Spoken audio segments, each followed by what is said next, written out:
I take you to Orlando, Florida for the Camping World Stadium and the Cheez-It Bowl. And I love a good Cheez-It here. Florida State, talk about, I wonder what the crowd is going to lean here. -9 here for State taking on OU. 65.5 is a total. December 29th, guys, at 5:30. Now, my goodness. I mean, at last count, I believe the Sooners had 15 players in the transfer portal, and I think 3 or 4 actually opted because of the NFL draft out. So I know Dylan Gabriel's still there, Dave. I would imagine Florida State going to have the fans in their corner here. Do you like Florida State in order to be able to cover by distance here? Yeah, of the games we're talking about, this is the one I like the best. Oklahoma's had a bad season, and it's gotten worse. Gray, he's probably their best player on offense. He's heading to the NFL.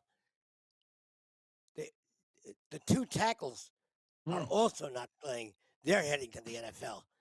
So, I mean, that's some key personnel that's gone from a team that has had a lousy season anyway. I think I like almost anybody against Oklahoma here. Yeah. The fact that Florida State has really picked up momentum as the season's going along. You're going from having a coach who might have been in the hot seat the first month of the season to being very secure now. I think everything favors Florida State here. I'll be anxious to see if one of the other guys can make an argument to talk me off it, but I think Florida State's an easy winner in this game, and it will probably end up on my card, and it is going to be my best bet here in the show. Yeah, I mean, listen, I know Mims or actually, I'm sorry, Jordan Travis, rather, is coming back for another season. I know there was a lot of excitement around that, Drew. They're going to get the quarterback back, no transfer portal.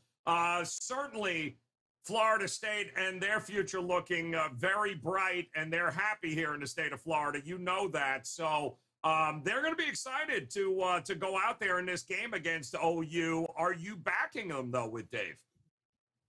Sure, Joe. And to your point, I mean, it seems like this fan base is getting a little excited here with signing day, Mike Norvell. And I don't know about you, Joe. Sometimes Florida State fans, when they get on their high horse, they're a little bit difficult to deal with. So I don't know if we want them getting too good here in the offseason. But all joking aside, no, Dave, I'm not going to talk you off of it. I mean, Florida State winning 5 in a row, plus 67 against the spread points as well, going 4-1 their last 5 against the spread, meaning they're beating the closing line. So they're being underpriced towards the end of the season as well. It looks like a lot of positives coming out of the Florida State camp. They're returning their quarterback as well. Oklahoma just kind of a mess right now, Joe. Not a team that I'm looking to bet right now. A couple points I did want to make about Oklahoma. 26 straight years making a bowl game. That's pretty impressive from a program standpoint. We'll see if they can keep that going forward. And Florida State, 4 consecutive losing seasons. They'll be excited to be in bowl season. And last thing here, a rematch of the 2000 National Championship, Joe. If you remember Chris Winkie and Josh Heupel going at it in a 13-2 game in 2000 at the Orange Bowl that I attended, Joe. I was in high school, and no joke, I ran on the field after the game celebrating with Oklahoma. I don't know. They just were letting people go on the field back in the day. So we'll see the rematch, but no, I like Florida State here if you're making me bet it, laying the 9.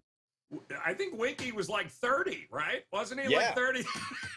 He was like 30 when that year. Yeah, no, I remember it far too well, unfortunately. Talk to me, Trig. What are you thinking here?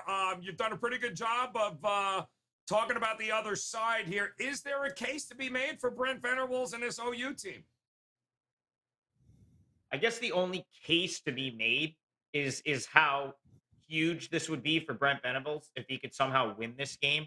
Just to take something from this year into next year. But I don't really want to make that case with my money or back that. I've been anti-Oklahoma since early in the season. Since I bet UTEP against them, and they couldn't get through the back door despite being down on the 10-yard line. But I made all that money back and more by betting against Oklahoma this season, Joe. So I've thought right out of the gate that they weren't very good. They completely tanked, and I never even tried to jump back in with them because they're just kind of a mess, and now they're going to go play a bowl game in Orlando, Florida, in front of likely all Florida State fans. So I mean, it's very similar to a couple of the other games we've talked about in the respect that there's a big number, and you're really gonna the other side has some issues, but at least you get the big number.